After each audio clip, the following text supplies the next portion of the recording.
host, Nick Jackomis, and today I'm speaking with Alina Chan. Alina Chan is a genetic engineer. She currently is a postdoctoral scientist at the Broad Institute of Harvard and MIT in Cambridge, Massachusetts. She has a background in genetics and virus biology. She's also the author of the new book, Viral, which she co-wrote with Matt Ridley, that comes out on Tuesday, November 16th, 2021. Alina is the first guest of the podcast who I'm welcoming back for a second conversation. And the reason is the subject, which is COVID-19. If you've listened to any of the podcast episodes prior to this one, including the one with Alina, you know that I have talked to a few people about SARS-CoV-2, the virus, as well as the COVID-19 pandemic. We've talked with various individuals on the podcast about the biology of the virus, what we know about some of the vaccines that are out there, and what we know about the pandemic, including how this virus actually got into humans. That's the subject of Alina's book that she explores with Matt Ridley in great detail. The book is not one that comes to a conclusion. We still don't know whether the virus arose through natural means, meaning that it hopped to humans by way of an intermediate species, another mammalian species, versus the hypothesis that it accidentally leaked from a research lab, such as the Wuhan Institute of Virology or another. This is an unresolved problem, but it has obviously been in the news and been very controversial over the last few months. It is a rapidly changing and updating story. Almost every day you hear something new about it. Several months ago, it was considered almost taboo to suggest that this virus may have arisen through an accidental laboratory leak. Now that idea is taken much more seriously as things have come to light, and one has to consider the possibility that that is true if one cares about the actual truth of the matter. And so Alina and I discuss the book. We go over many key events and people and details in the story and how things have transpired over the last 2 months. We go all the way back to the SARS-1 pandemic and talked about what happened there and what we learned from it. We talk about the SARS-CoV-2 virus and where we think it started and how it spread. We talk about the Wuhan seafood market and the so-called Pangolin papers. We talk about the close connection between bats and viruses and why bats are such an important piece of this puzzle. We talk about the idea of a laboratory leak versus a natural zoonotic origin of the virus. We talk about gain-of-function research and different aspects of the SARS-CoV-2 genome and what they tell us about the virus and where it may have come from. We also talk about institutions such as the NIH and the EcoHealth Alliance and the World Health Organization and the role that they've played in different ways in this whole pandemic and how it has played out. We discussed a recent interview with Collins, the director of the NIH, and some things that he said that may not have been fully accurate that we clarify. And we also talked about the role that anonymous internet sleuths, both scientists and non-scientists, have played in uncovering evidence relevant to understanding the origins of COVID-19. So if this is a topic you're interested in, Alina and I went into a lot of detail, and I highly recommend listening to this episode if you're interested in getting up to speed on exactly where we're at and what we still don't know about where the virus actually originated. This episode is supported in part by Athletic Greens. Their main product, AG1, is a comprehensive and convenient daily nutrition product containing 75 vitamins, minerals, and whole food sourced ingredients with less than 1 gram of sugar per serving, no nasty chemicals or artificial anything. It's gluten and dairy free and compatible with paleo, vegan, vegetarian, and ketogenic diets. AG1 is a quick and convenient way to supplement your diet to help ensure your body is getting the nutrients it needs. It comes in powder form, and you can mix it in water and drink it, or you can put it into a smoothie or a shake or something like that. I mix it into water and drink it with the first meal of each day, and it's super convenient. If you go to athleticgreens.com/mindandmatter, Athletic Greens will give you a free 1-year supply of vitamin D and 5 free travel packs with your first purchase. Their vitamin D product comes in tincture form, so you just take 1 drop each day. A large fraction of the population is actually vitamin D deficient, especially in winter months when we get less sun exposure, and vitamin D is super important for the proper function of the immune system and for a variety of other things. And there's even evidence indicating that vitamin D deficiency is correlated with more severe cases of COVID-19 in those who get infected. Every time I go into the doctor each year for a checkup, I'm always told that vitamin D deficiency is very common and I should be supplementing on a daily basis. So visit athleticgreens.com/mindandmatter or click the link in the episode description. You'll get a free 1-year supply of vitamin D with your first purchase. Today's show is brought to you in part by Dosist, an all-natural cannabis company specializing in dose-controlled cannabis products made with plant-based ingredients. To learn more about Dosist, their products, and where they are available, please visit their website through the link in the episode description. And with that, here's my conversation with Dr. Alina Chan.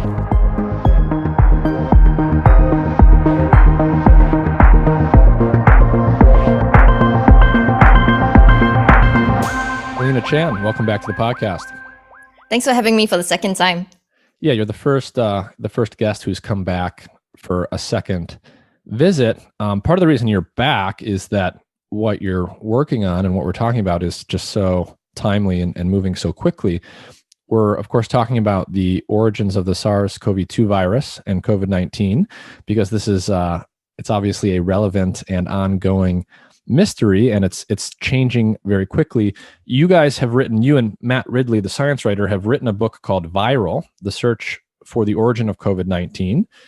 And it's a really interesting book. One of the reasons it's interesting is because, by the time it comes out, practically within a few weeks or months, you're going to be probably ready to update it.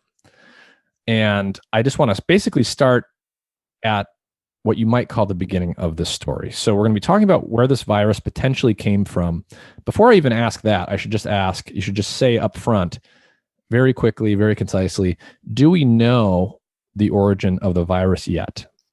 No, we don't know the origin of the virus yet. So right now, the focus should be on gathering more information, not guessing where it came from. Exactly. So that's one of the things I liked about the book is by the time I got to the end of it, you guys didn't end it by saying, this is the end. You ended it by saying, we don't know yet, and this is still an ongoing thing. So from a scientific perspective, I thought that it was it was really nice to see someone say that and frame everything in those terms, because you often don't see that in the public sphere. But anyways, the story in some ways starts in this copper mine in southern China. So tell us about this mine, and tell us about, you've got a literal timeline in the book in the back, and the very first entry is 2012, and it says 6 men are hospitalized in April and May of 2012 after working in a bat-infested mine in the southern part of China by a bat virus suspected. A bat virus is suspected, and top laboratories, including the Wuhan Institute of Virology, start to search the mine for viruses. So what is important about this mine, and why does the timeline start there? So let's picture what's happening in 2012 in China. About 10 years has passed from the first SARS epidemic that occurred in South China, in Guangdong. And there are these teams of scientists in China searching for the natural reservoir. So they already have found the proximal intermediate host of SARS-1, which are civet cats. And there's a strong link to the wildlife trade in terms of where the first SARS virus came from. But they haven't found the natural reservoir. So where did the civet cats get their SARS virus from? So they're hunting in bats, looking all over South China where these viruses tend to be found. And just then they hear about these cases in 2012. 6 miners were admitted to Kunming Hospital in the capital of Yunnan province, and they present with a mysterious viral pneumonia. So they're treated with antifungals, doesn't work. Half of them eventually die. Miraculously, one person was in the hospital for more than 100 days. He recovered after getting anticoagulants, so anti-blood clotting therapy. So there were some aspects of what disease they had that looked like COVID-19, but not identical, because none of these miners passed the disease to anyone else. But you can imagine the attention it drew. So the top SARS expert in the country, Zhong Nanshan, was drawn in. He's kind of like the Dr. Fauci of China. And so he comes in and he looks at the case data and he says, go to that cave immediately, that mine, and sample the bats there, send them to check for SARS viruses, check the patient samples for SARS antibodies. These antibodies, the patient samples are sent off to Wuhan Institute of Virology as well as other places for testing. And in a medical thesis, as well as a doctoral thesis that came from the from the now director of the Chinese CDC lab, we hear that these patient samples tested positive for antibodies. And the doctoral thesis says it's antibodies for SARS virus. So the medical thesis concludes the 6 people suffered from a SARS-like illness and might have been infected by SARS viruses from bats. So it's 2012. This is after the SARS-1 epidemic in China that happened earlier on. and obviously it's before today, so it's before the SARS-CoV-2 epidemic happens. There's a mine in southern China. It's filled with bats because it's just a big cave that bats like to hang out in. And it's a copper mine, so there's miners down there doing mining work. 6 of them get seriously ill, and it looks like a pneumonia type of illness that is not unlike SARS-1 or SARS-2. Half of them die. And at the time, to reiterate what you were saying, so by 2012, they figured out that the SARS-1 virus came to humans from civet cats, but they didn't figure out yet how it got to civet cats, and they thought it might have come from bats. So these 6 miners get sick, half of them die. They're told to go check the cave, and they're collecting bat viruses. So fill in the blanks there for us. When they go to the cave, how do they actually do that? They have to physically capture the bats, and are they sending saliva samples or the blood samples from the bats back to labs? Are they bringing bats physically back to the labs? How does that work? A lot of this information only came to light through the work of like open source intelligence, detectives, like internet sleuths and detectives. So they were scouring the internet looking for archived pages and documents and theses from even the Wuhan Institute of Virology. And they found that, yes, they were actually capturing bats and sending them up to Wuhan Institute of Virology. But they were also taking samples. So they could lay sheets on the ground and collect fecal samples. They could trap the bats with nets and also just take samples from them. They found, at least to our knowledge, between 2012 and 2015, 9 of the closest relatives to SARS-CoV-2 at the time SARS-CoV-2 emerged in Wuhan. So we don't know how many more viruses they got after 2015, but we know that between 2012 and 2015, they had at least 9 of the closest relatives to SARS-CoV-2. Okay, so they went to this mine, they collected bat samples in different ways. And you're saying at the very first SARS-CoV-2 virus variant that we know about from the current pandemic, they have 9 different viruses that are very close relatives to that virus. Yes. At least. There could be more, we just don't know. Yes. And you're saying that all of that information came to us pretty much from like random people with anonymous accounts on the internet, just digging around and finding stuff? There were a few independent scientists, like Rosanna Segreto and Mona Rahalka, but by and large, it took the work a lot of independent detectives or analysts. They had to go through all of the papers from these research institutes, go through their grant proposals, go through like leaked documents, archived websites, and put it all together, sorting through all of the sample IDs to see that actually, hey, most of the viruses we know about from the Wuhan Institute of Virology were collected before 2016. So after 2016, it's just a blank page. We don't know what they found. I see. So from all of this evidence, we deduced that there's at least these 9 viruses, but they were captured, back around 2012. We don't really know what's happening since then. And just to fill in the blanks for people here, so you mentioned that they found a lot of this information by digging through the thesis that was written by individual medical students or individual graduate students in China. And I just want to say for people that don't know, nobody goes in. No one reads the thesis of a grad. Like no one on the internet is going to Google around and just like for fun, go read a medical thesis or a PhD student's thesis. That almost that essentially never happens. You would have to be like maybe my mom would go read my thesis or something like that. But like no one's going to go like look at this stuff. I think even parents don't read their children's thesis. It's too technical and dry. Right. But these theses, they are really carefully written. It's not like you can write a blog post and put that down as your thesis. Like you actually have to have supervisors signing off on it.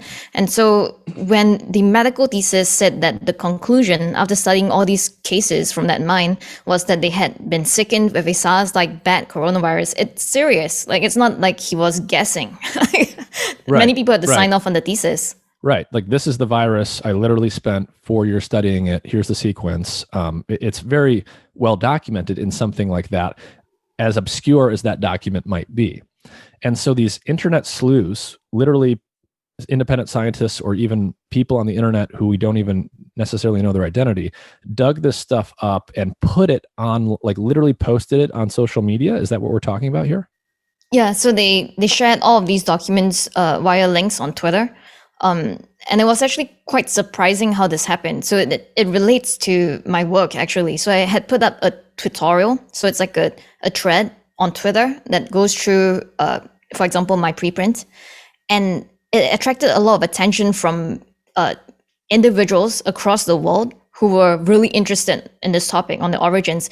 And they found each other on this thread, and they started talking to each other, asking questions, like finding answers for each other. And boom, like the medical thesis shows up. The seeker is the one who found it. He managed to log in into a Chinese thesis database using passwords and usernames he found online. And he posted the medical thesis and the doctoral thesis describing these cases in great detail. So this is like this guy's his Twitter name is The Seeker, and he's basically a digital private detective who just took it upon himself to somehow find login credentials to some Chinese database and then personally read through all of this arcane documentation. Yep. And post it on Twitter. The internet, it works. Okay. So this is sort of an organic process. It's a decentralized process. Individual human beings with names like The Seeker are just digging this stuff up and posting it.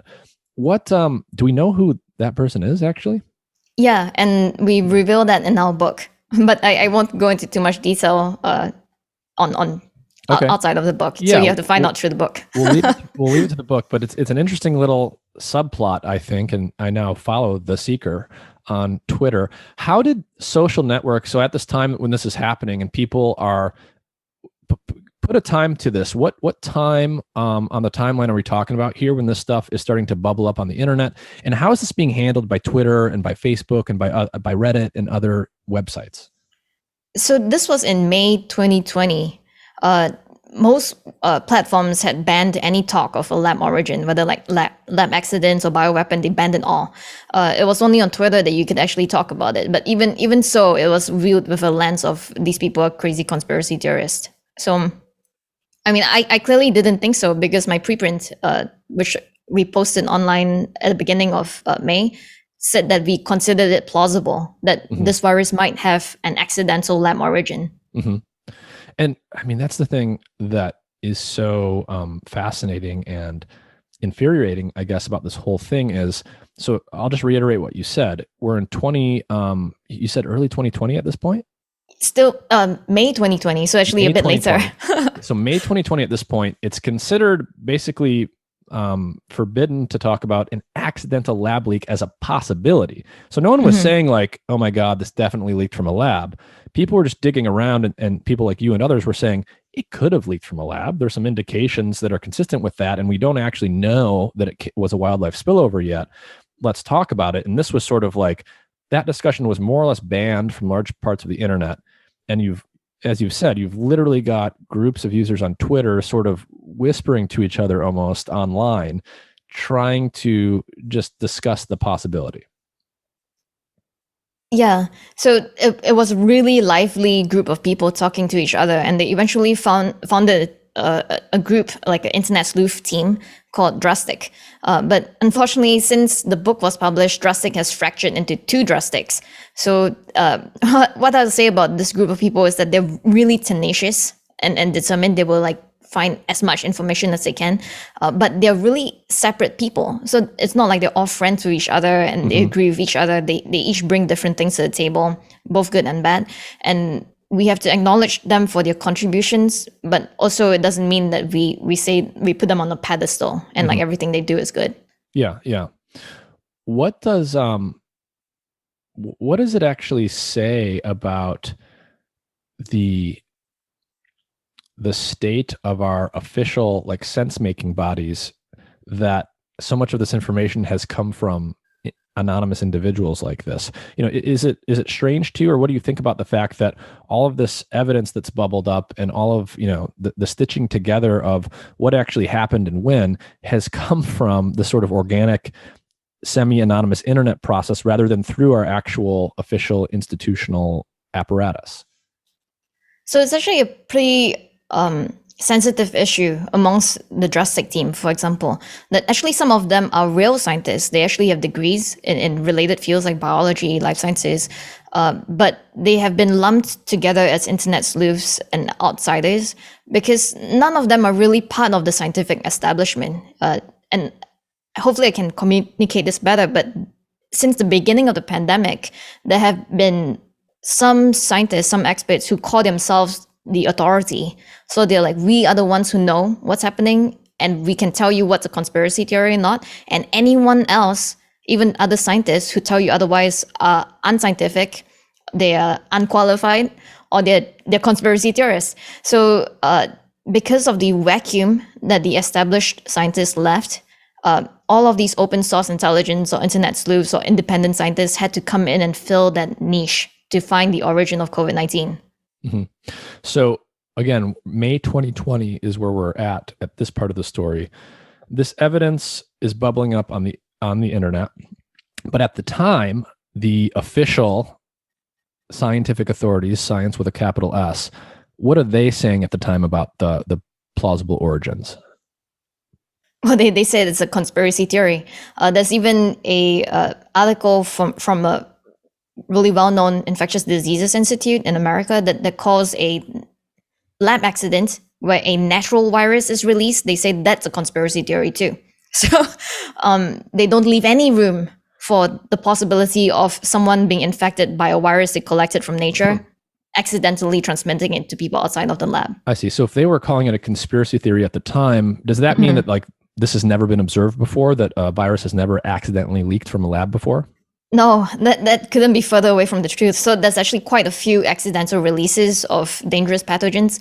For example, there's a statistic in 2019, there were on average more than 4 accidental releases of select agents in the US. So select agents means like the most dangerous of the dangerous pathogens. So this is not counting any of the other less dangerous human pathogens. And surprisingly, MERS is not even on that list. So we don't know how many times MERS might have been accidentally spilled or someone was exposed to it in labs in the US.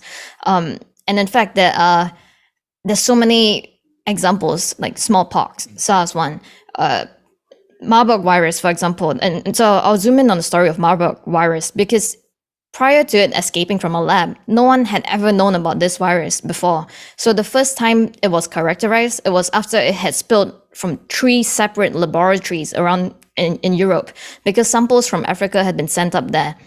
From monkeys had been sent up there for making vaccines. And the lab personnel that received it didn't know about the virus, and they handled the tissues of the monkeys and got sick at 3 separate institutes. And caused an outbreak. So it's totally reasonable that when you send samples of pathogens, especially across the world, and someone on the other end receives it, they might get infected without doing any dangerous research. Yeah, I mean, when you say it out loud, it almost sounds silly. It's like when you send viruses around the world from person to person, sometimes they get away or they infect someone. Yeah.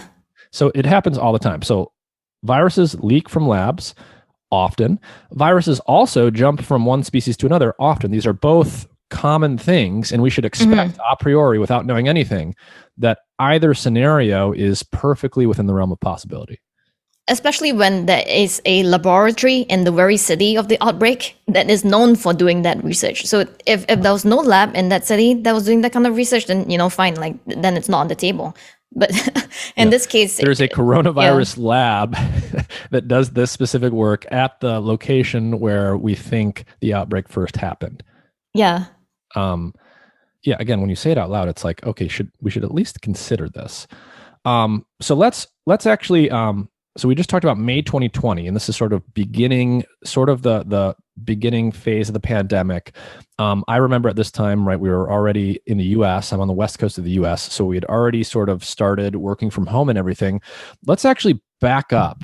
So because at that time, there was still a lot of information we didn't know that we do know now. Let's talk about like the very first SARS-CoV-2 human infections that we know about. When do we think that happened, and where exactly do we think that happened? So one major challenge is that up till today, we don't have very clear data describing the first cases of COVID-19 diagnosed and or even retrospectively detected in Wuhan. And part of that has to do with political reasons. Like there have been people in China, like really brave people in China, who tried to archive all of the news as it was emerging from Wuhan, and they were sent to prison. So from what is still available online, what has been successfully archived, for example, on GitHub even, we know that some of the earliest cases might have been as early as November 2019 in Wuhan.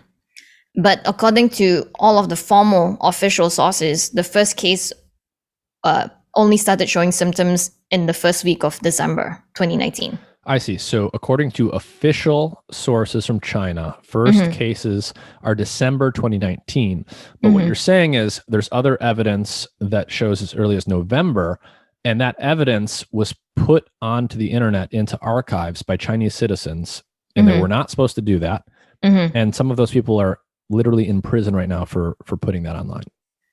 Some of them were recently released from prison, but there are some who have disappeared completely. So no one knows where they've been taken to. So it's very serious, like that just for preserving the news, just for preserving records of what happened in Wuhan, you can be disappeared. I see. So you feel confident in stating that the first cases of COVID-19 probably happened in November of 2019, if not earlier, but we can say that at least November 2019 is this probable starting point. Yes, at least. Yeah. I see. Okay, so this is, that would be 7 years after 2012. So this is about 7 years after the miners got sick with the mystery virus. Yep. Okay. So first cases happen in late 2019, we think. Talk to us about the seafood market, because I remember early on, people were talking a lot about this Chinese seafood market, and that this was a good candidate for where the potential jump from one species into humans may have been made. So why were people talking about the seafood market, and what do we know about it? So we know for sure that one of the earliest clusters of COVID-19 in Wuhan was associated with this Huanan seafood market in central Wuhan.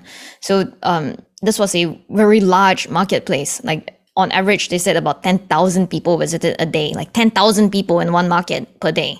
So, however, the amount of wildlife trade in there was diminutive. So if you look at the actual data that's become available this year, on average, there were about 11 civet cats per month sold across the entire city. So not just this market, but other markets in the city. So Central China is not really well known for this kind of wild animal life trade, especially like wild mammals. And this South China is more well known for that. I see. And this is important, right? So we're talking about a seafood market. So there's probably lots of fish and crabs and like seafood type creatures. Correct me if I'm wrong, but when a virus jumps from one animal into humans, it typically comes from a mammal. So like a civet is a mammal, a bat is a mammal. They're relatively closely related to us because we're mammals. So you would not expect a virus like this to come into humans from like a fish or something like that. No. Yeah.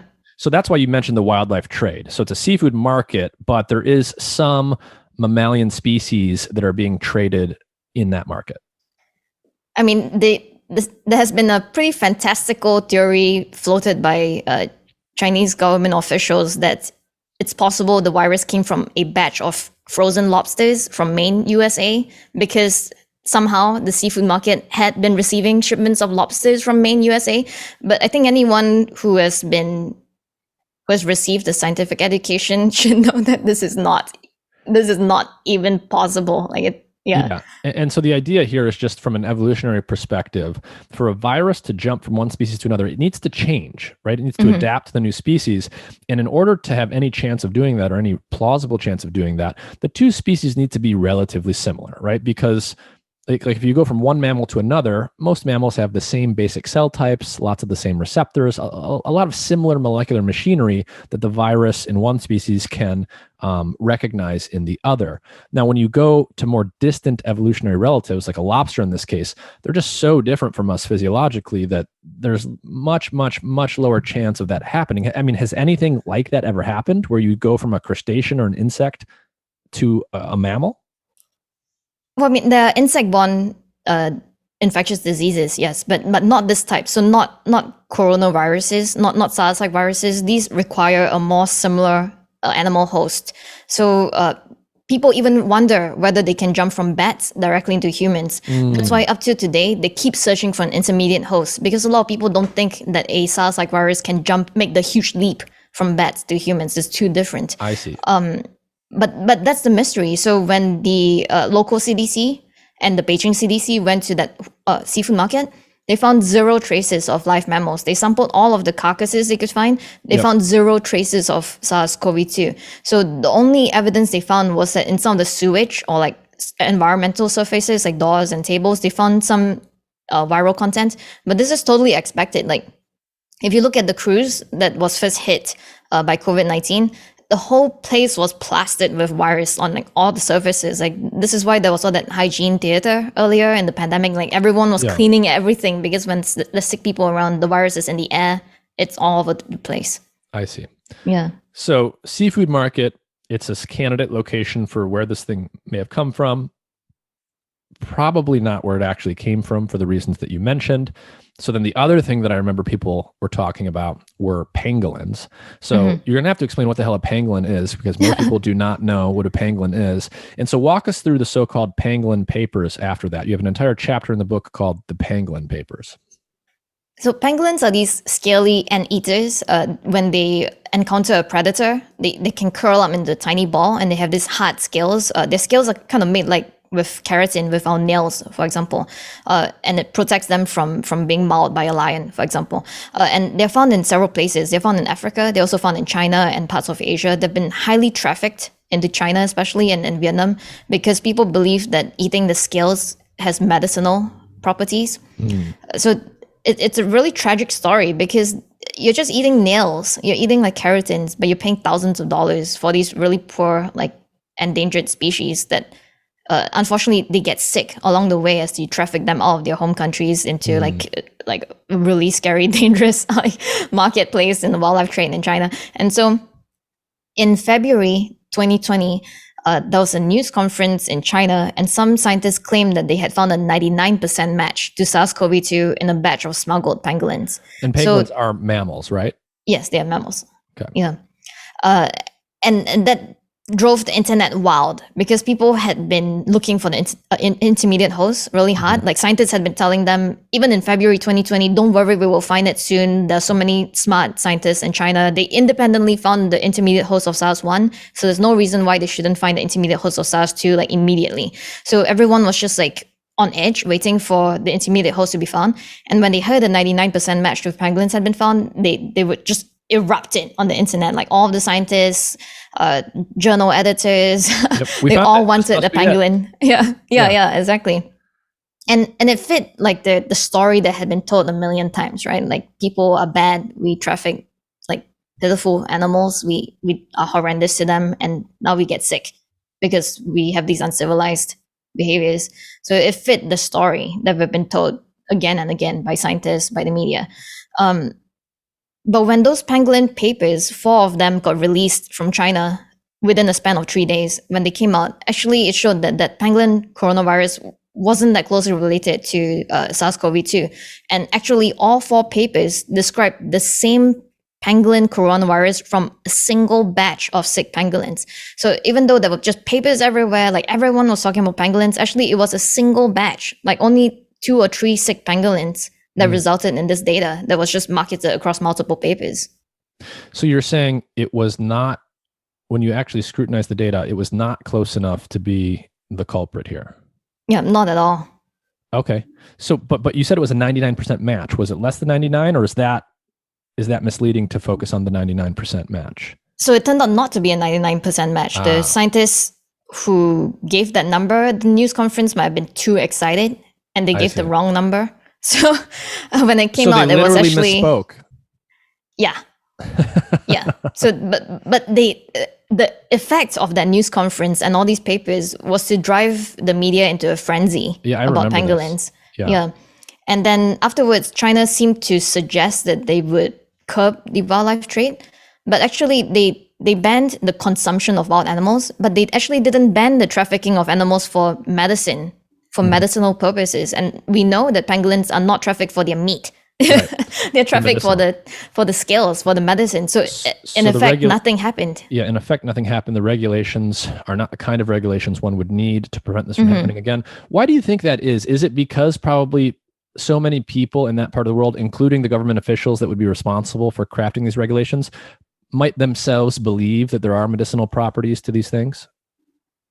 I'm sure that there is a small number of people who still believe that eating pangolin scales has some health benefits. Like probably just the most desperate situation possible where they think it can cure cancer or something.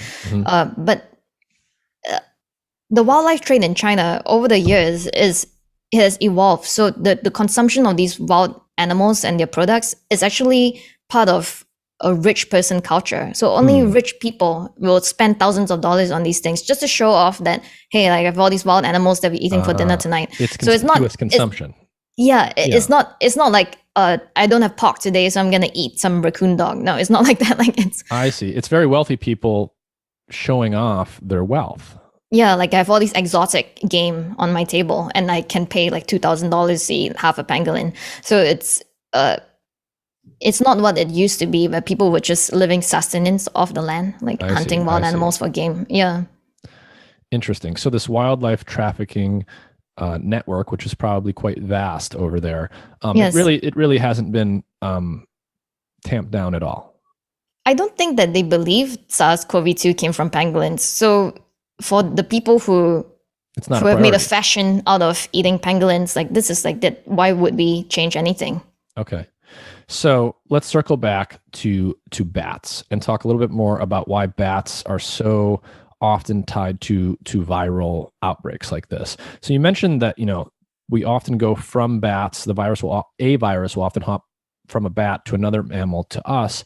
But why is it that bats seem to be especially associated with viruses? Is that actually true? Is there something about the biology of bats that makes them good reservoirs for viruses like this? Yes, so bats are really good reservoirs for viruses, and it was a debate for a long time amongst specialists in that field about whether bats have more viruses than other animals. And recently it was proven, yes, they actually do carry much more viral diversity compared to other animals. They're the source of like Marburg, Ebola, Nipah, coronaviruses like SARS, MERS. You can go on for days. They have a very unique immune system that they have evolved to be able to handle the kind of damage that viruses do to your body. So they don't over-respond to viruses, which is sometimes the thing that kills you. It's not that the virus is killing you, it's that your body is over-responding to it. So in bats, they've adapted over the years to not over-respond. And so it was pretty hilarious to me when there was a grant document leaked recently, like September 2021, from the EcoHealth Alliance, in collaboration with the Wuhan Institute of Virology and partners elsewhere around the world, where they wanted to vaccinate bats. and I thought, they don't need to be vaccinated. They are fine where they are. We do not need to be spraying bats with vaccines. So this organization called EcoHealth Alliance, in collaboration with the Wuhan Institute of Virology, wanted to do something that you basically just said was a silly idea, which is vaccinate bats. And let's take you at your word for a sec. That's silly. So we've got some people with grant money just doing these really bizarre experiments or proposing to do them. What is the EcoHealth Alliance? How do they come into this, and what should people know about this organization and how it actually operates? So the EcoHealth Alliance emerged from a different wildlife conservation organization. So they rebranded themselves as EcoHealth. So like this one health idea where ecosystems and human populations depend on each other, right? And so they formed an international network of collaborations, and particularly with China, with the Wuhan Institute of Virology. And one of their main goals was to build the biggest database of wildlife viruses you could have. And the purpose of this database, after you sample like millions of viruses or at least tens of thousands of viruses, you would try to use that data to predict what future pandemics might happen. So trying to predict what viruses might spill over from bats or other animals into humans and cause a pandemic.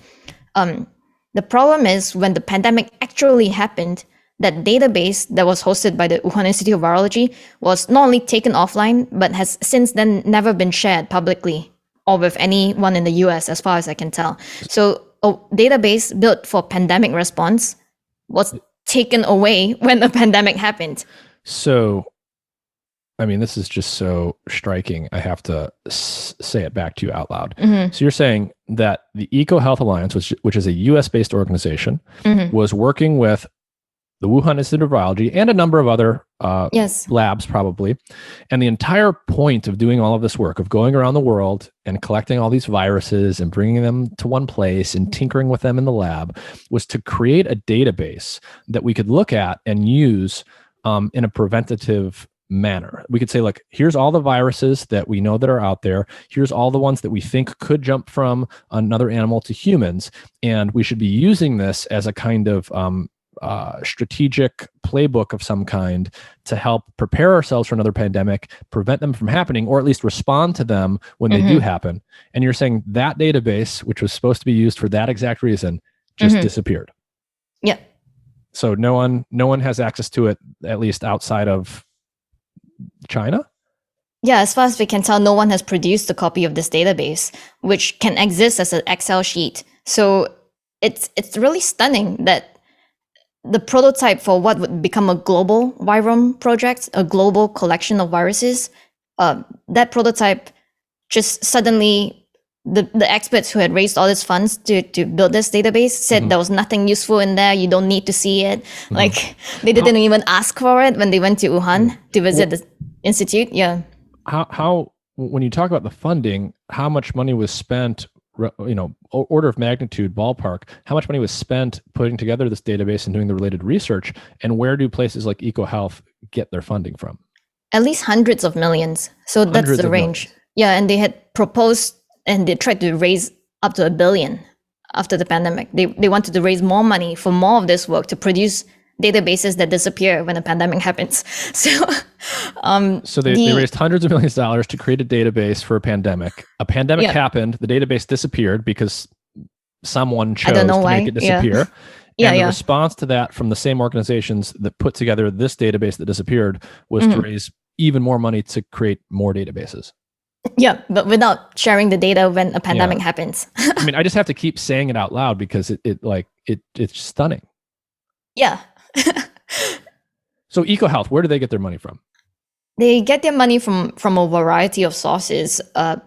Many of the biggest funders are US government agencies, so like DOD, DARPA, the Pentagon, but also from the NIH and NIAID. Sorry, there's so many abbreviations here. But yeah. So Department of Defense, DARPA, places like that. And that kind of makes sense, right? If the idea here is to prevent some kind of pandemic or deal with it, that is a matter of national defense. That makes sense. National Institutes of Health, that also makes sense because, right, this is a health, global health related topic. The NIH being a funder of EcoHealth, who's doing all of this stuff, that brings me to another question I have, which is Francis Collins. So Francis Collins is the head of the NIH, the National Institutes of Health in the United States. He has been for some time. He's obviously a major player in how all of this funding gets distributed. The reason I want to bring him up is because I recently heard him speak on another podcast about this very topic. And we were just talking about origins of the virus. We were talking about, civet cats and pangolins and viruses jumping from bats to other species to humans. We were talking about that in comparison to the idea that it leaked accidentally from a lab. And at the very beginning of this conversation, Francis Collins said a couple of things that jumped out to me. Let me look at my notes here. So he was asked whether he thought there was a reasonable chance that the virus leaked from a lab. Just a reasonable chance. He said he couldn't exclude that, but he thinks it's fairly unlikely. So he favors the so-called natural origins hypothesis that it jumped from another species into humans. And he said something that made me pause. I actually went back and listened to it again to make sure I got it right before having this conversation. According to Francis Collins, he said it took 14 years to identify that civets, that mammalian species that we talked about before, that civets were the intermediate host species for SARS-1. But that contradicted something that Nicholas Wade told me in a conversation I had with him just a few weeks ago.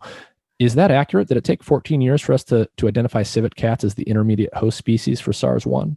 No, he must have misspoke or misremembered, and that happens a lot on interviews. Like you say something and then later you go back and you read your notes and you're I confuse these two facts. So I don't blame him for it, but I do think a correction is necessary. Yeah, but he did say, I just want to dwell on this for a second, because he did say 14 years, but he also said, in the context of mentioning that particular time frame, he said, these things take time. It's going to take a while to identify any intermediate host species that's out there. So he did basically emphasize that it takes time and we need more time, and that's perfectly fair. But just for context, how long did it take us to find that intermediate host species for SARS-1? 2 months. 2 and months then 1 week. 2 months from when? So when do you start counting 2 months? 2 months from knowing that the virus was a coronavirus. So 2 months from isolating the virus in culture. So being able to see this is the virus that's causing the disease. So 2 months from that, even using the technologies which were way more basic, like 20 years ago, it took them only 2 months to find not just animals, but lots of animal traders who had pre-existing immunity to SARS-like viruses. So the scientists in China independently and rapidly established this really robust link between the animal trading activities in Guangdong to the outbreaks. I see. And that is my understanding, that once you isolate a virus and you identify it, finding any intermediate host species from which it jumped into humans takes months typically when you actually start looking for it. It took them days the second round. So SARS-1 actually spilled over again at the end of 2003. And one of the index cases was a waitress. And they asked her, "Are there civet cats in your restaurant?" And she said no, they didn't care. They just went straight to her restaurant anyway, and there were cages. Yeah. So they sampled the animals there, they sampled her co-workers, and just SARS everywhere. So it took them a week. Yeah, so SARS-1 actually leaked twice. Yeah, from nature. It jumped from nature, yeah. But 6 times from a lab. So it usually takes a few months. That's not to say that there might not be cases where it could take longer. But it's now been, how long has it been since we had identified SARS-CoV-2, and how long have people been looking for this intermediate host species? It's been close to 2 years, right? Since if we think that the earliest cases were November, but if we count from when it was first isolated, so December or early January 2020, then it's still been close to 2 years, and zero signs, zero leads, no sign of SARS-like viruses circulating in animal trading community up there in central China. And the thing is, this city of Wuhan, it houses the world's foremost expertise on tracking SARS outbreaks. So you've got the most qualified human beings on the planet for doing something like this. Everyone, on both sides, on the US side of this and on the China side of this, are completely motivated to find this intermediate host species for various reasons, and yet we haven't done it yet. So to me, that means one of two things is true. Either there is no intermediate host species because this is not how the virus came into humans, or for reasons that really you can't explain right now, it's been really, really difficult to track down this intermediate host because this virus is somehow unlike the other viruses that have done this before. Yeah, and the problem here is that some extremely basic routes of inquiry have either not been done or they have been done, but we haven't been told what the outcomes are. So for example, some of the farms that were supplying the low levels of wild animals to Wuhan, they were shut down by the Chinese government and apparently didn't even test those farms for SARS-CoV-2. So why? The first thing you should do is test those farms first, right? Even if you want to shut them down, so you definitively identify the source of the virus. Another thing is the first cases. Why didn't they contact trace the first cases? This is the most obvious thing to do, is to figure out, have you been exposed to someone who worked in a lab? And taking samples from the animal trading community there to see whether, are there many other SARS viruses circulating in the city? Is this a place that you expect a novel SARS virus to emerge? But so far, it looks like nothing. There's zero evidence to suggest that Wuhan would be a place where SARS-like viruses are emerging. One of the major themes here is just that, people people lie so often. I mean, you mentioned the waitress from the SARS-1 outbreak. Are there civet cats in your restaurant? Nope. And then you go and there are. You mentioned already stories of people claiming that certain lines of inquiry were just off limits and we can't ask those questions, that certain things were just preposterous, like a lab leak, even though that those people at the time that they said that knew that this stuff, happens all of the time, basically. Mm-hmm. And so, people are basically just lying or withholding information everywhere that you look in this story. I mean, this doesn't mean that there's a giant conspiracy. So I just want to make that's super clear. That's an important point. Yeah. Yeah. So what does it mean? So if it's not a giant conspiracy, how do you explain something like this? And what kind of language would you use to do that? Because I do think this is an important point for many people. So let's look at the virus itself too. This virus is extremely stealthy. A lot of people have had COVID without knowing that they had COVID. And a lot of people who might not have had COVID but had similar illnesses think that they had COVID. So it presents a range of symptoms. Like you can have sore throat, fever, diarrhea, like loss of smell, or you might have no symptoms that you felt at the time. It can spread before someone develops symptoms or when they have only mild symptoms. So even if a virus like this spilled over at a market or in a lab, the first people who were sick may not have known. And that's why contact tracing the first detected cases is so important, but somehow hasn't been done. It's pretty bizarre. If people don't know for sure that they were the first cases, why would you go out there and put yourself out for the firing squad? So no one seems to be looking and no one wants to find the answer. Why would you volunteer yourself out there to take the heat? Mm-hmm.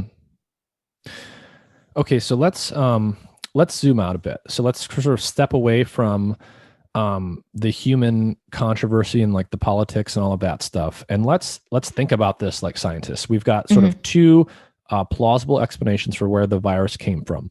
One is that it jumped into humans from another mammalian species, potentially jumping into that species from yet another species. And that's called the wildlife spillover hypothesis. Happens often. We have many cases in history where that's happened.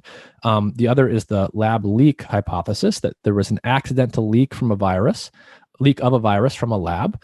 And that also happens. So these are both plausible. And let's think about how we compare and contrast the plausibility of these two by considering what we know about the virus itself. So let's go inside the virus and talk about what its genome looks like. What characteristics are salient to you about the genome of this virus? So the genome of SARS-CoV-2 looks mostly very natural. So by that, I mean, it looks very similar to other SARS-like viruses that have been found in the wild. There's no like humongous appendage in there saying that I came from a lab. So there's only one very minor but unique feature called a Furin cleavage site. And this is a feature that lies inside the spike of a coronavirus. So the spike gene encodes a spike protein that sticks out of the coronavirus particle, and it latches onto host cells and unlocks the door or window to get into the cell and let the virus hijack the cell and make more copies of itself. So in this family of SARS-like viruses, no one has ever seen a furin cleavage site insertion in the spike like this one. So none of the other SARS-like viruses have a furin cleavage site there at that junction in the spike. But there has become a trend, like a fashion in research, for scientists to insert these furin cleavage sites into novel coronaviruses in the lab to see how does this novel feature impact the infectiousness of the virus. And so when the genome of SARS-CoV-2 was first published in early January 2020, a lot of the scientists who saw this feature got really concerned. And you can see it from leaked emails or like freedom of information acquired emails that they were all talking about it privately. They're like, this is chilling. This is like, could it be potentially engineered? There are some scientists who are even more strongly convinced that it's a smoking gun, maybe, or that it's so highly unusual that perhaps a engineered origin of the site should be the default. I see. So this aspect of the genome, this thing called the furin cleavage site, it has characteristics that are quite easy to explain if you suppose that a scientist took a natural virus and inserted this thing into that viral genome, because this is the type of thing that happens all the time in labs like this. But it's not so unusual that it could not possibly have arisen naturally. It is possible that it arose naturally. Yes. So the issue is that there are two types of scientists at this point. There's the type of scientist that said, if it looks natural, then it must be natural. And that's the other side that says, even if it looks natural, it could still be engineered, because the technology today is so good. We can just throw in things like in whatever approach we want, leaving no trace of engineering. So no matter how the frame shifts, or no matter what code is used, you cannot rule out an engineered origin or a natural origin of this furin cleavage site. So basically, genetics is so advanced these days that when we do engineer things artificially into a genome, we're so good at doing that we can just like smoothly put stuff into a genome such that it looks perfectly natural. And therefore, we can't really distinguish whether something was of natural origin or artificial origin just by looking at the genome itself. Yeah, and this was really problematic in early 2020 because people so desperately wanted to know whether this genome of SARS-CoV-2 was genetically engineered that they threw it to some scientists who I think maybe overly confidently, they said that, yeah, we ran a few minutes of machine learning and can rule out a genetic engineering origin of this genome. But in parallel, at the same time, scientists in Europe and scientists in the US separately, within 2 weeks, recreated the entire genome of SARS-CoV-2 from scratch. So exactly like they had to put in mutations to differentiate it from the parent because they were so good at making these synthetic coronavirus genomes. So you can't tell. You can't tell if maybe a scientist collected a rare specimens in nature and just synthesized the virus. It would just look natural. Okay. So identifying something like this furin cleavage site inside of the genome of this virus can't definitively tell you one way or the other whether or not it was a natural thing or whether it was an artificial thing. What do we know about, was the Wuhan Institute of Virology or anyone else doing or planning to do exactly this type of experiment where you would put in this type of site into coronavirus? Yeah, so I can tell you've read the book because at the end of the book, and we had to rush this off for printing in September this year, bombshell documents leaked onto the internet. So these batch of documents were not even obtained via Freedom of Information Act. They were leaked. Yeah. From where? We don't know, but they were leaked through the Drastic Internet Sleuth group. And they posted it online. And in those documents, which were grant proposals from early 2018, submitted by the EcoHealth Alliance in collaboration with the Wuhan Institute of Virology and other collaborators, they had proposed searching for novel furin cleavage sites or other cleavage sites in nature in natural viruses and inserting these into novel SARS-like viruses in the laboratory. So this was an idea proposed in early 2018. And even though the proposal wasn't funded by that application, so the application didn't go through, partly because the reviewer said this research looks kind of dangerous.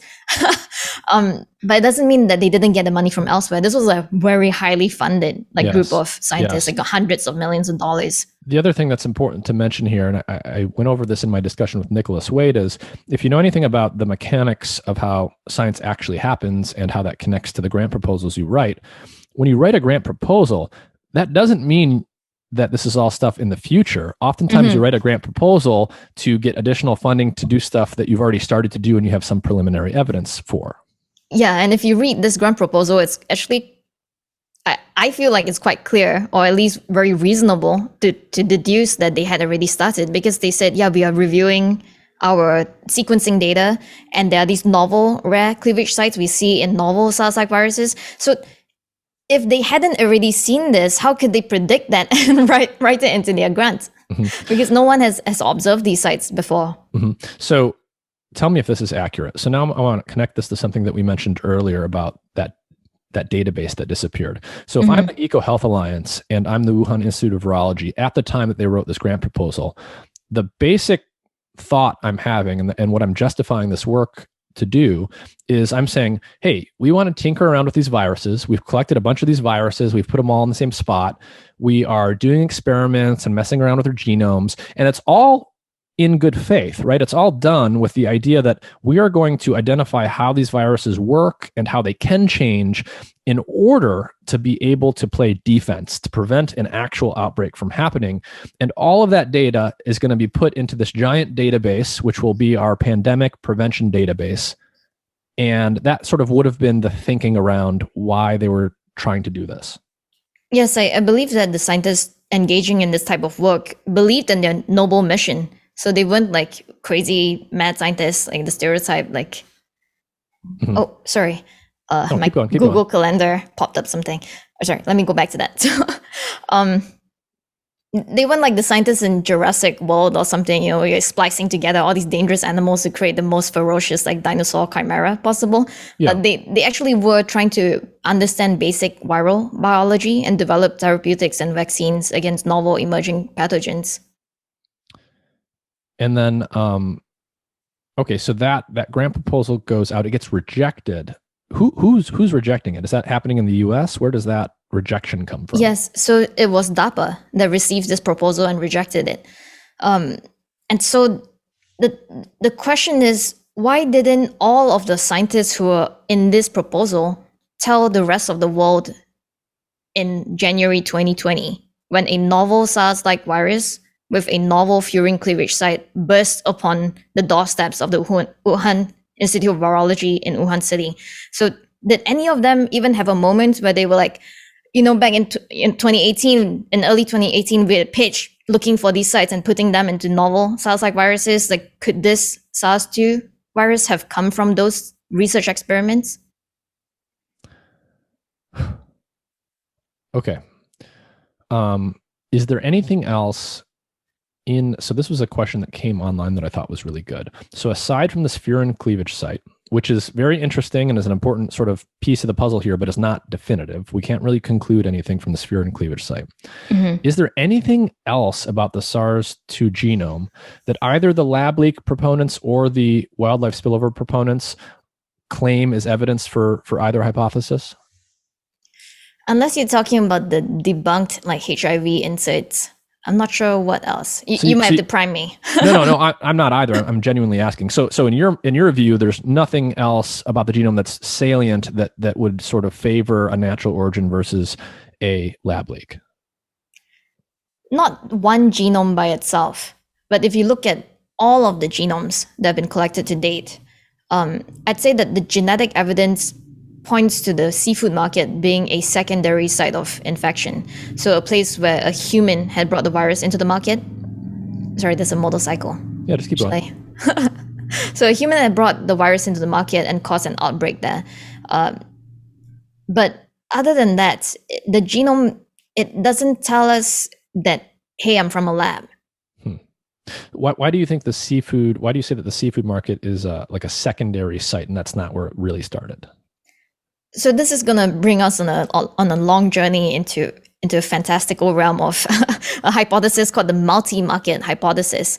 So recently, scientists started discussing at greater length that several early variants of SARS-CoV-2 were found outside of the market. So these other variants, very early variants from December, January 2020, they looked more similar to the bat viruses related to SARS-CoV-2. So many scientists speculated that this means that the earliest version of SARS-CoV-2 never made its way into the seafood market. So the seafood market had its own variant that was found on the surfaces in the cluster, the seafood market, but it didn't have all these other earlier variants found in other parts of the city. So a reasonable assumption is that the virus had started spreading way before the market, and one of the variants made its way into the market and caused a cluster there. Some scientists who insist on the natural origin, or they insist that the natural origin of SARS-CoV-2 is the most likely, they have now been pushing this hypothesis that not only was there one market where there was a natural spillover, but there were multiple markets in the city where multiple animals were spreading the virus. So no evidence for a single market where there was a single animal spreading it. But now we are hearing that these experts think there were multiple markets where there was natural spillover happening. I mean, to me, this is just like, Copernicus and epicycles. Like it's just, the hypothesis is becoming more complicated. They're just raising. They can't even prove the natural origin, and they're raising you to multiple natural origins. This is crazy. So when I spoke to Nicholas Wade, who's written very nicely on this subject, the point that he made was, he was like, look, given that we know how SARS-1 and MERS and other viruses have arisen in the past, we know that once you identify the culprit virus, it takes just usually a few months, if not less, as you pointed out, even just a few days, to identify when there is an intermediate host species, if it did in fact jump to humans from another species. So his argument was, every day that goes by makes it just that much more likely that this was in fact a lab leak, as long as you keep failing to identify that intermediate host species. Do you think that's a reasonable argument? Is that where we sit, where as more time goes on, the spillover hypothesis becomes less and less likely to be true? I can see why some people would want to favor that mindset, but I'd say the rival hypothesis to that, or the rival mindset to that, is that some natural origin proponents have said that maybe China is covering up a natural origin. So they say maybe China has actually found the wild animals that were the source of SARS-CoV-2, but for some reason they're hiding it to try and pitch a foreign origin, like the Maine lobster hypothesis. I see. So to deflect all blame from China. I see. Well, I mean, we're in the realm of speculation here, but I mean, I would have thought naturally, like, well, wouldn't China be motivated to show that it is of natural origin because it looks? That's what I think too. Looks way better. That looks way better than that it leaked from a laboratory that was, due to basically human failings. But you're saying that people counter that and say, like, well, that may be true, but they actually want to show that it originated naturally from another country. Again, that's rank speculation. But at the very least, as you pointed out, it's been almost 2 years. No intermediate host species has been identified. So it seems like the only two explanations on the table for that are either there's no intermediate host species, or human beings, in this case in China, are actively covering up what the intermediate host species is. Or the last option is that the intermediate host species was being experimented with in a laboratory. I see. So we know that labs in Wuhan were using a variety of animal models. So they had kind of obscured the fact that they were catching bats and bringing these back into the lab for experimenting with SARS-like viruses. They were also experimenting with civet cats, the intermediate host of the first SARS pandemic or epidemic. And they were also working with humanized mice. So mice that carry the ACE2 entry receptor for the SARS virus from humans. You're talking about the Wuhan Institute of Virology? Yes. So they've got bats physically there. They've got civet cats physically there. They've got viruses physically there. They've got humanized mice. All of this stuff is in one place. You've already told us, and I've already learned from other people, that these accidental laboratory leaks happen all of the time. We know that they happen every year, multiple times, even with more dangerous pathogens. Can you talk to me about the security stringency in this lab? Is it even possible? Can a reasonable person conclude that you can do this kind of work and completely avoid a leak, or is it inevitable? So even the first SARS virus, after it started being studied in labs, escaped from a BSL-4, the highest biosafety lab, once in Taiwan. And just due to luck, the person who had traveled out of the country, out of Taiwan to Singapore for a conference and came back to Taiwan on another international flight, he only developed symptoms after he returned home. But if he had developed symptoms just a day before he returned home, like, it would have been another outbreak across multiple countries. So the biosafety level of a lab, it matters, yes, but it's not foolproof. So even if you did the work at the highest biosafety level, it doesn't mean that you never have an accident. Like, all it takes is one mistake. Like, one day you're just really rushed, you want to get out of the lab, and you do one thing wrong, like you're exposed. But here's the thing. A lot of the dangerous virus research, unfortunately, was done at low biosafety levels in Wuhan. It was done at BSL-2, so 2 levels below BSL-4. And this level, most virologists will tell you that it is not acceptable for working with airborne pathogens, because your only protection is essentially gloves. There will be times when you take your samples in and out of the tissue culture herd. You're looking at it under a microscope. You might even do things that could aerosolize the sample. At BSL-2, like, this is just, it's not surprising to me that if you were working with hundreds of SARS-like viruses and maybe putting in advantageous features, that one of them might spill. Okay, so to summarize all of that, what you're saying is that it's common practice at certain laboratories in the world to bring in intermediate or potential intermediate host species, to bring in viruses you've collected from samples outside the lab, to tinker with all of these things in different ways inside the lab, and to do that inside of a set of security protocols, which no reasonable person would conclude will actually contain any pathogen in a foolproof way. Yeah. And that's just simply where we're at. That's just what happens in this neck of the woods. In a city where you can take a plane to almost any other major city in the world. So it's like throwing a gender reveal party in a place that hasn't rained for many, many months in a forest, right? It's extremely dangerous. I think that these laboratories should be moved out of urban centers or moved away from like airports, international airports. And why are they in urban centers? And there's probably a very simple reason for this, but let's just make it very clear to people. Why isn't that already true? So a lot of scientists say that if you move these prestigious laboratories out of major city centers, then you won't be able to recruit the best scientists to do this work. I think that's kind of a lazy excuse, to be honest. Like we could be building this like fantastic, beautiful like city in the middle of nowhere where scientists all around the world can come and do their risky pathogen research, quarantine, get tested, and then go home. So if you did that, you would localize all these hundreds of different groups doing risky pathogen research under different standards, bring them all into one place where you can actually monitor and surveil for escapes, and then just make this place just a wonderful place to be, right? Don't put it in the middle of like the tundras or something. Make it a place where scientists actually want to come. Then everyone will be writing grants and proposing to bring their work there. This just brings the consequences of a potential escape, a lab escape, down by magnitudes. Because even if someone there gets sick in this isolated city, it's not like they're going to hop on the plane immediately and bring it to like New York or like Barcelona or like Rome. Yeah.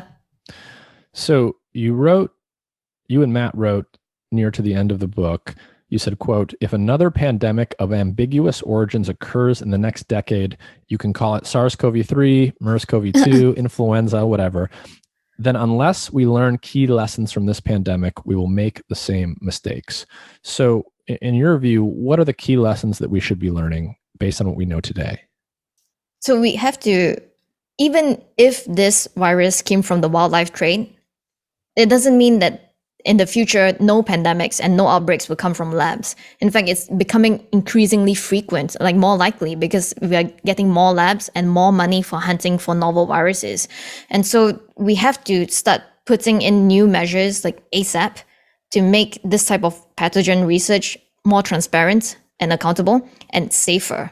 So things like localizing all of that research to one place on the planet when people have good quarantine protocols, I think that should be done and more transparent, so that there are things you can do, like penalizing people who hold on to pathogen data for years without telling anybody, encouraging people to publish as quickly as possible in the top journals. Like, just journals shouldn't be telling people to accumulate data for years and years so that when the pandemic happens, you suddenly realize, I have no insight to any of the viruses collected in the past 5 years. Like, there should be new protocols in place so that all the data gets uploaded to an international database where nobody can just take it offline immediately. There's so many things you can do. So what would, at this point, what would definitive evidence for a lab leak or definitive evidence for wildlife spillover actually look like? So I am not sure that we will get definitive evidence unless a whistleblower comes forward. And that may not happen for like years. It may not happen for decades until someone feels safe enough to share that secret. It wouldn't require a lot of people to know, frankly. If people have suspicions, right? But who has that actual evidence? Who has the actual like notebook or like health record or animal test that shows that the virus actually came from here? Probably only a handful of people have that definitive evidence. So everyone else is just kept in the dark. They have their doubts, but they don't know enough to become a whistleblower. But I do think that there is plenty of evidence out here in the United States that should be evaluated as soon as possible. We shouldn't be banking on a whistleblower to come out. Like you can't do that. You shouldn't put all your hopes on one person. Well, what could the government be doing? So, for example, the EcoHealth Alliance is a U.S. organization. Correct me if I'm wrong, but it's entirely reasonable to suspect that they have a copy of that missing database that we mentioned earlier. Can't Congress just walk in and say, we're going to pick apart everything in your building, and we're going to take your laptops, and we're simply just going to see what you have? Is that reasonable? There's certainly people in government who are calling for the EcoHealth Alliance, and even virologists are calling for the EcoHealth Alliance to release all of their documents, data, emails with the Wuhan Institute of Virology and other people working with SARS-like viruses. For me, I think that this is such a fast-moving issue. Just remember that in May of this year, it was still basically a conspiracy theory, according to top experts, right? So we are like half a year out. Lots of stuff are being leaked. Lots of stuff are being FOIA'd, Freedom of Information Acted. Most of it has come out in the last 2 months, in September and October. So I think we're far from done. So, like you said, the book that I wrote with Matt Ridley, it's not a conclusion. At the end of the book, we're really saying that there's so much more coming out. Like this, you need to get caught up on all that's already happened so that you can understand the significance of new developments. Mm-hmm. One of the things that I thought was interesting is when I looked at the acknowledgments section of the book. Typically you get to the end of the book and you probably don't even look at the acknowledgments because it's just, I want to thank my parents and my girlfriend and my editor and, the people that I worked with.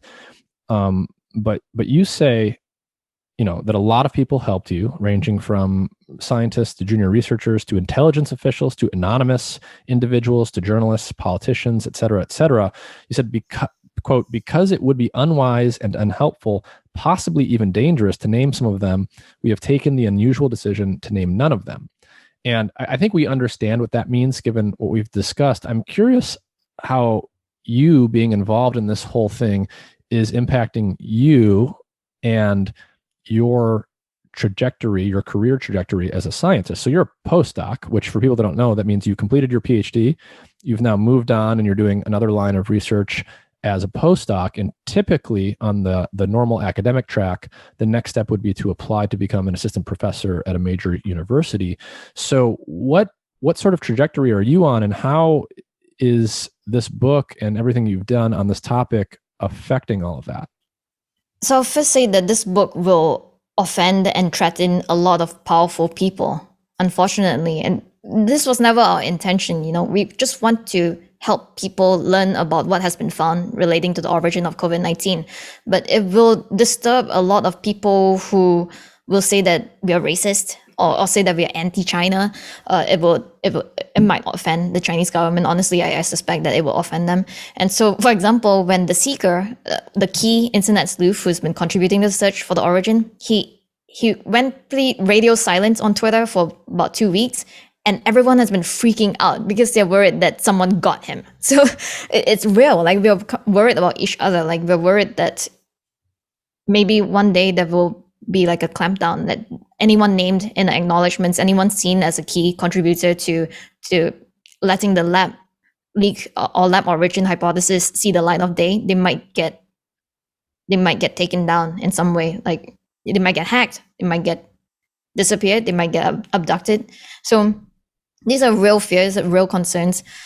But on top of that, on top of enraging possibly the most powerful country on earth, the most scariest government on earth, it will also offend a lot of scientists and science journalists. So people who are more establishment, who control the flow of money and publications in research, they have been calling the lab origin a conspiracy theory for more than a year.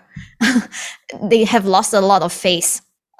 When the Biden administration called for the intelligence community to produce a report on both lab and natural origins, I think it humiliated a lot of these establishment scientists who had been telling everyone that you must be crazy to think this comes from a lab, maybe not even just crazy, but racist to think it comes from a lab. And then now that suddenly they're shown wrong, they have had to slowly shift their opinion from conspiracy theory to possible but not plausible to plausible but not probable to does it even matter? So, I mean, it's kind of the book will offend them. I expect to see a lot of flames. In fact, I hope that a copy of this book reaches the EcoHealth Alliance and other virologists who have tried to shut down discourse on this topic. But for me, as a junior, like early career researcher, I think, well, I'll use the words of my friends who have said, you've committed career suicide. Yeah, I will have to watch my back in the future, and I don't think I can use my name on like applications for things anymore, because you never know who is the one reviewing your grant application or your publication. And tell people, where are you from and where's your family from? Oh, I was born in Canada, but I grew up in Singapore, and then I moved back to Canada, and now I'm based in Boston. And so has this impacted whether or not, for example, you might go visit family in Singapore or something like that? I am cautious because I have seen, for example, the Chinese state media have branded people calling for an investigation of lab origins. They've called them terrorists. And we know what China does to people they call terrorists. So it's not a joke, like these people being tortured and then put in camps. So I'm worried. Like it's not like I can just decide to go home anymore or to visit family and friends in Singapore. So what do you think comes next? Is basically the next thing to do for people that are working or following this mystery? Is it just to wait for more documents to get FOIA'd and or leaked? What's sort of the next step, or what are you working on right now? So I think it is very important to organize formal and international investigations of the origin of COVID-19. So right now, the World Health Organization has just set up its own scientific advisory group for the origins work called SAGO. But this team is extremely imbalanced. It has most of the team members from the previous team, which failed spectacularly. Several of the team members have called the lab origin a conspiracy theory, a classic conspiracy theory.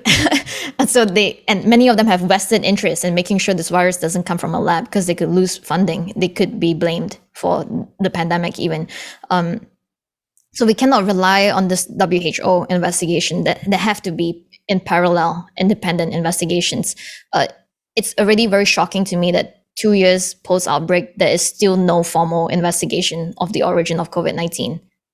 I mean, when you think about, global official organizations like the World Health Organization, when you think about other agencies that we could talk about, what has this whole episode, how does it make you feel about the state of those institutions? Have you lost confidence in them and their ability to do what they're supposed to be doing? And if so, what does that say about the future? Yeah, you can actually see this transition or change in mind in my tweets over the past year and a half. Like in May 2020, when other people were telling me the WHO can't do this, like they are biased, they are puppets, or like they have no influence. I actually tweeted something like, no, the WHO is the only organization that can do this. And today I'm like, they are the organization that cannot do this. They've demonstrated time and again that they lack the influence, the mandate, and any power to stand up against a member state like China. So they were completely constrained. They were forced to participate. Well, okay, let me take back that word forced. They agreed to participate in like a circus, like a Potemkin visit to Wuhan city, where they were shown like the cold storage area of a seafood market, and like told to sign off on a report that said frozen cold chain, like frozen seafood, were more likely to be the source of this pandemic than a lab accident. So it just cannot be trusted to do this investigation again. We need a real investigation. So like we need one that is ideally has the power to subpoena or obtain documents from, let's say, the EcoHealth Alliance, has international support, because a lot of these documents are not just in the US, they're spread out around the world. There were many people collaborating with the Wuhan Institute of Virology. We know now from leaked documents that 7 countries was sending SARS-like virus samples up to Wuhan city in the years leading up to the pandemic. 7 countries. So like we cannot do this just like America alone. There needs to be an international agreement to investigate, but not through the World Health Organization. Yep. Right. Well, Alina, thank you for your time. Thank you and Matt for putting together the book. I mean, if anyone is interested in what we actually know at this point about all of the major events associated with COVID-19, this book basically documents all of them very meticulously. There's even, as I mentioned before, a really nice timeline, literally a timeline in the back that has all of the key events in order. And it really sort of spells out where we're at. And even though the book doesn't come to a conclusion, it's really an ongoing mystery. It really probably is the best resource for actually understanding all of the pieces here, and there are many. So I'll just thank you for your time, and if there's any final thoughts you have, feel free to share them now. No, thank you so much for the praise for the book. We had written it to be the book on the origin of COVID-19, and so we had each decided to take on the risk of offending powerful players in order to write this book, so that as many people as possible around the world can have a resource to understand what has been found, both in terms of the chances of this virus coming from the wildlife trade versus from research activities. And one last time, what's the title of the book? When does it come out, and where do you get it? The title is Viral: The Search for the Origin of COVID-19.